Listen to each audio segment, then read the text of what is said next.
बधाई करके और नेपाल भारत संबंधों को मजबूत करने की अपेक्षा के साथ वो पहले प्रधानमंत्री थे जिसने मुझे कांग्रेचुलेट किया। 2008 में 204 साल पुरानी राजशाही के खत्म होने के साथ ही नेपाल को फेडरल डेमोक्रेटिक रिपब्लिक कंट्री घोषित कर दिया गया था, लेकिन 2006 तक ये इकलौता हिंदू राष्ट्र था जहां हिंदुओं की संख्या आज भी भारत के बाद दूसरे नंबर पर सबसे ज्यादा है। लेकिन बीते कुछ महीनों से नेपाल में प्रो मॉनेटरी या प्रो हिंदू राष्ट्र प्रोटेस्ट हो रहे हैं। लेकिन सवाल यह है क्यों? आखिर क्यों हजारों की संख्या में नेपाली सड़कों पर उतरकर प्रदर्शन कर रहे हैं? आखिर क्यों हो रही है एक बार फिर नेपाल को हिंदू राष्ट्र बनाने की मांग? चलिए जानते हैं।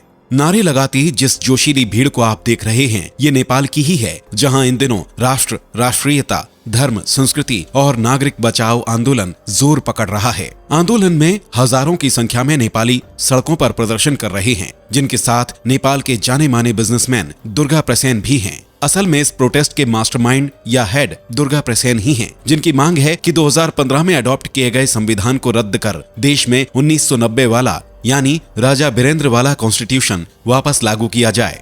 दरअसल 2015 में नेपाल ने जिस संविधान को अडॉप्ट किया वो इसे सेक्युलर यानी धर्मनिरपेक्ष राष्ट्र बनाता है, जबकि राजा बीरेंद्र के कॉन्स्टिट्यूशन में नेपाल को मोनार्की किंगडम घोषित किया गया था। अब वापस से मोनार्की किंगडम बनाने के पीछे की वजह की बात करें तो नेपाल के लोग राजनीतिक उथल पुथल और कम्युनिस्ट गवर्नमेंट से तंग आ चुके हैं। लोगों के मुताबिक नेपाल की राजनीति में इंस्टेबिलिटी बढ़ चुकी है, जो मोनार्की के समय नहीं थी, क्योंकि नेपाल के लोग राजा को भगवान विष्णु का अवतार मानते हैं। उनके मुताबिक जैसे राजा दुनिया की वैसे ही राजा नेपाल की रक्षा करते हैं।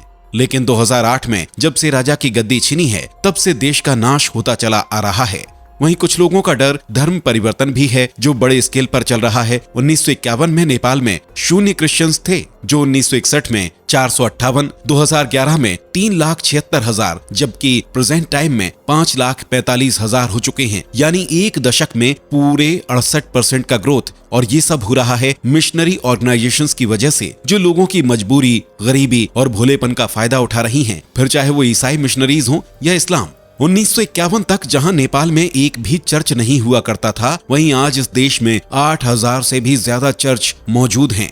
इस्लामिक मिशनरीज भी धर्म परिवर्तन का गेम खेल रही हैं और बड़ी संख्या में भोले भाले नेपालियों का धर्म परिवर्तन करवा उन्हें इस्लाम धर्म में कन्वर्ट कर रही हैं। हालांकि इस धर्म परिवर्तन के खिलाफ एक एंटी कन्वर्जन लॉ भी पास किया गया है, लेकिन हैरानी की बात यह है कि अभी तक एक भी केस दर्ज ही नहीं हुआ है। इसके अलावा नेपाल की इकोनॉमी कंडीशन भी बद से बदतर है। खस्ता एजुकेशन इंस्टीट्यूट, बेजान health care system, unconstructed infrastructures और घटता रोजगार, जिस वजह से बड़ी संख्या में नेपाली शिफ्ट कर जाते हैं। कम्युनिस्ट पार्टी के आने के बाद से ही नेपाल में चाइना की इन्वॉल्वमेंट भी काफी बढ़ गई है, फिर चाहे वो किसी भी सेक्टर में क्यों ना हो। इसलिए नेपालियों को अब डर सता रहा है कि कहीं चाइना उन्हें भी डेथ ट्रैप में ना फंसा दे।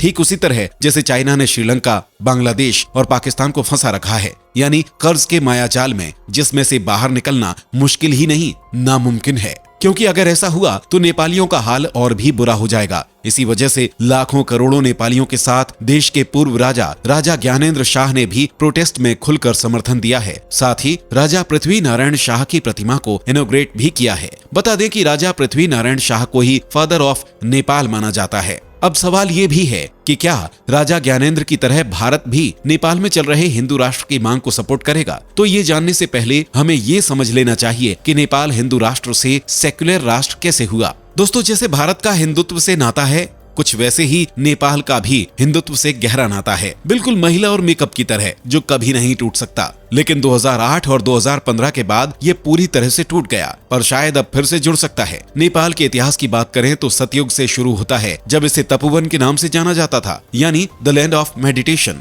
नेपाल के पहले राजा मनु थे। सतयुग के बाद द्वापर युग में नेपाल बना मुक्ति सोपान, यानी द लैंड ऑफ सेल्वेशन। वहीं कलयुग में ये हुआ नेपाल, जिसका नाम नेमुनी ने मुनि के ऊपर रखा गया। पशुपति पुराण के मुताबिक नेमुनी नेपाल के बहुत बड़े संत और रक्षक थे, जिन्होंने काठमांडू घाटी में रहने वाले लोगों की रक्षा के लिए पाल युद्ध शुरू किया। बाद में पाल युद्ध के पाल और ने मुनि के ने से बना नेपाल, जो आज देश का नाम है। 500 BCE में नेपाल में बौद्धिज्म आया, लेकिन उसे हिंदू वेरिएशन के तौर पर देखा गया, यानी हिंदू धर्म का ही एक रूप।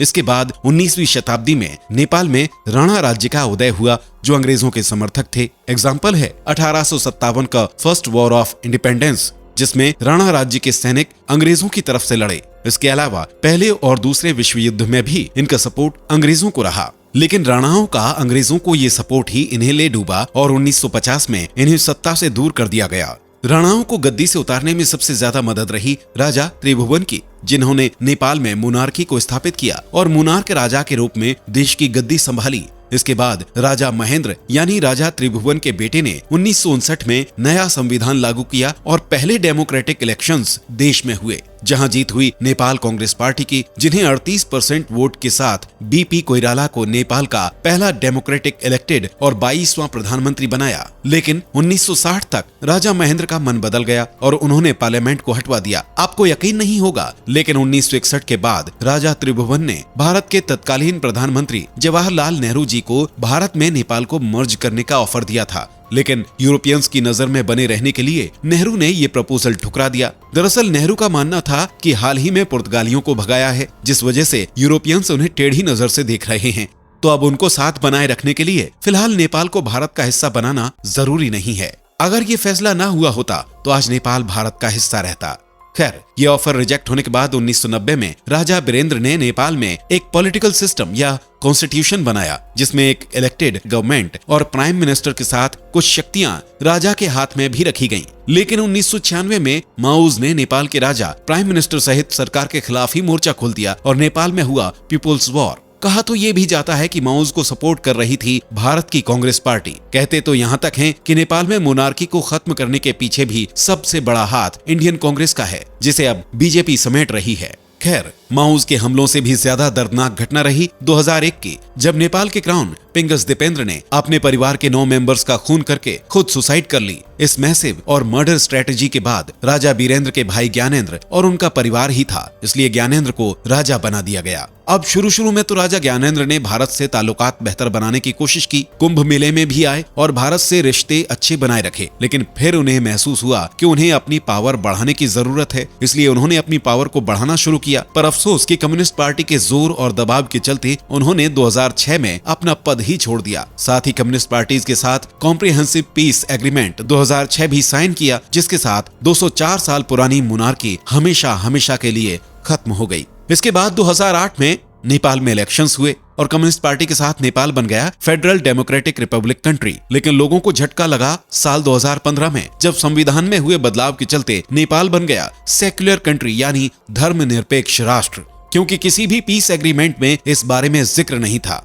लेकिन अब एक बार फिर यही नेपाल सेक्युलर से हिंदू राष्ट्र बनना चाहता है और यही नेपालियों की मांग है, जिसमें उन्हें बड़े बड़े बिजनेसमैन सेल पूर्व राजा का भी सपोर्ट मिल रहा है। नेपाल में हजारों लाखों लोग देश को एक हिंदू राष्ट्र बनाने की मांग कर रहे हैं, क्योंकि उनके मुताबिक जब तक नेपाल एक हिंदू राष्ट्र नहीं बनेगा तब तक उसकी परेशानियां सुलझने का नाम नहीं लेंगी। और भारत इसमें सपोर्ट करता है या नहीं ये तो कह नहीं सकते, लेकिन हाँ, अगर नेपाल हिंदू राष्ट्र बना तो भारत के लिए फायदे की बात हो सकती है, क्योंकि बीइंग हिंदू नेशन नेपाल की तरफ से भारत के लिए सिक्योरिटी रिस्क बिल्कुल नहीं रहा। लेकिन कम्युनिज्म और चाइना के हस्तक्षेप के बाद ये खतरा बढ़ रहा है। इसलिए नेपाल का हिंदू राष्ट्र बनना इंडिया की नेशनल सिक्योरिटी के लिए और इंडिया नेपाल के बीच के रिश्तों के लिए बहुत जरूरी है। इसलिए कई एक्सपर्ट्स का मानना है कि अगर नेपाल एक हिंदू राष्ट्र बन जाता है तो इससे सबसे ज्यादा फायदा भारत को ही होगा। हालांकि 2014 में भारतीय जनता पार्टी जब सत्ता में आई तो उसने नेपाल को और नेपाली सरकार को अंडरएस्टिमेट किया, लेकिन कहीं न कहीं अब बीजेपी नेपाल और वहां के हालातों को समझने की कोशिश में लगी हुई है। खैर, आपको क्या लगता है, क्या भारत को नेपाल की हेल्प करनी चाहिए? कमेंट करें। वीडियो पसंद आई हो तो लाइक कीजिए और चैनल को सब्सक्राइब कर लीजिए।